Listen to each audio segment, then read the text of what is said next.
Hello everyone and welcome to my channel. Are you familiar with the kind of leaders who only look out for themselves and what they can get? And all the while they're putting other people down? This kind of leader makes everything about them and they really suck at management. And if you can relate and you want to know the deets on how to be a good manager or good leader, so that you know what to do and what not to do when it's your turn, this episode is for you. Today, I'm going to share 4 signs of a toxic leader so that you're not the bad manager that people talk about when they think of toxic leadership. Hello, everyone, and welcome to the best place for entrepreneurs and corporate professionals who want management tips to lead your team towards business performance. My name is Jaboria Scott, and I'm a leadership coach and management consultant. There's a saying that goes, people don't leave bad jobs, they leave bad managers. And while the saying is popular and very true in many cases, I think it really depends on who you ask. The thing is, whether it is the supervisor or your coworker that makes you want to run for the nearest exit and never return, I'm sure that we all can agree that toxic work environments can lead to a miserable daily experience. That's why in this episode, we're dialing in on the telltale signs of a toxic leader with examples so that you'll know how to be a good leader and avoid those mistakes. So let's get into it. So in no particular order, the first sign of a toxic leader is that they pit their team members against each other. A manager who is inconsistent in their treatment of team members is setting themselves up for trouble. Not only does it create strife and contention among your team, but your employees may start to resent you because they see you as unfair. For example, it would be unfair for you to reprimand one employee for showing up late to work when you allow another employee to waltz in the office every day, coffee in hand, and not a care in the world being late. Or it could be that something as small as you allow a specific team member to keep missing staff meetings and another team member has a justifiable reason why they need to be absent from the same meeting, but you give that person a hard time about it. These are small examples, but I'm just trying to give you an idea of seemingly small things that can turn into larger problems later. Never make it a rules for me, rules for thee type situation.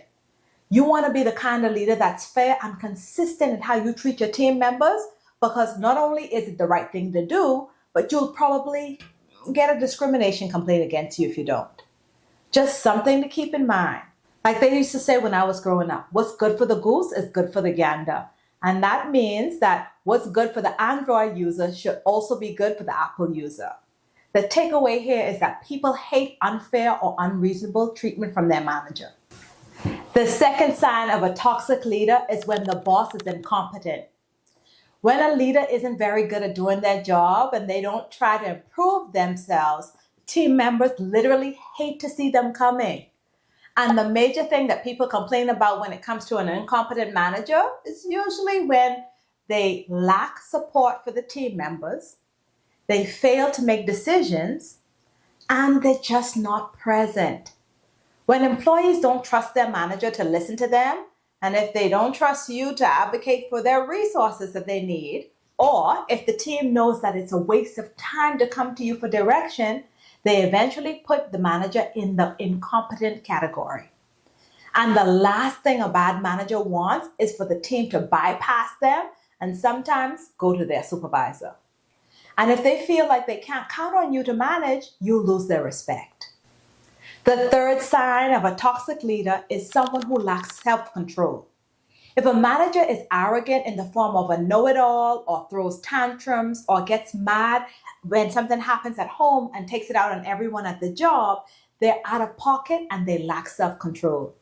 No one wants to feel like they need to avoid and tiptoe around the manager with an anxiety because they can't control their emotions. A leader with no self-control usually lacks emotional intelligence because they don't lead with an understanding of the impact that their emotions have on their decisions and how it impacts the communication or their interactions with their coworkers. I'll share a simple story. At the start of a regular workday, one of my clients walked into their supervisor's office in the morning. Before the client could say anything at all, the supervisor spoke and in a harsh, snapping tone of voice, the supervisor said, "What is it? I can't deal with that right now. I don't even want to hear what you have to say."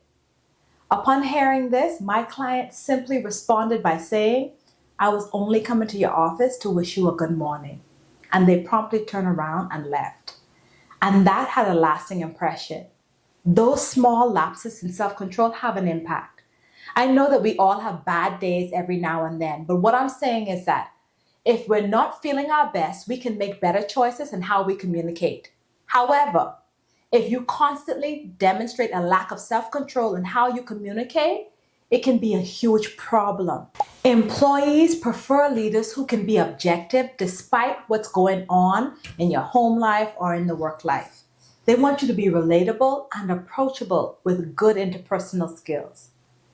How can a manager who lacks self-control expect to guide and motivate others? It just can't happen. The fourth sign of a toxic leader is the micromanager. This is a huge pet peeve for lots of people in many different offices around the world. Micromanaging is something that people say among their top dislikes for leaders. Micromanaging is toxic because it limits an employee's independence and creativity. People become less productive at work under micromanagers, and they're even less motivated to perform their jobs well. Although you want to be a good leader, believe it or not, wait for it, there are such things as checking in too frequently, asking too many questions, and giving too much advice. If you're the micromanaging kind of boss, you want to ditch the habit, and here's why. When you micromanage your team, you send a message that you don't trust them to do their jobs well. And when the reality is you hired qualified people capable of doing the job, so allow them to work independently. Put accountability measures in place and allow your team to meet the company standards or not. And then there's number two. When you micromanage your team, you can't focus on your own work. There are core leadership tasks that require your focus, and they can't get done and they don't get your attention that they require if you use your energy to micromanage others instead of directing your focus on your other priorities. Then there's my third point. A manager who does this may be confusing micromanagement with performance management, and they are not the same. Performance management is about monitoring job performance in a prescribed and measured way that allows autonomy in order to achieve outcomes. There's an accountability measure in place with performance management. While micromanaging, on the other hand, is mainly about maintaining control. Let's let that sink in. While I believe that not all people who exhibit toxic leadership traits are inherently bad, it's about identifying the areas of growth and being willing to make a change and do something about it to become a better leader. Now, if you want to know how to figure out what your personal leadership style is, click the link below and take our free What's Your Leadership Style quiz and discover how you can leverage your talent to lead people towards achieving business success. When you take our free quiz based on your results, we'll send you a unique action plan with tips from top leaders so that you can show up as a leading authority in business. And if you're interested in more content just like this, be sure to like, comment, and subscribe, and click the post notifications, because in the next episode, I'll share my take on 4 people you need in your network so that you can 10x your leadership potential. As always, have a great week, be kind to yourself, and thanks for watching.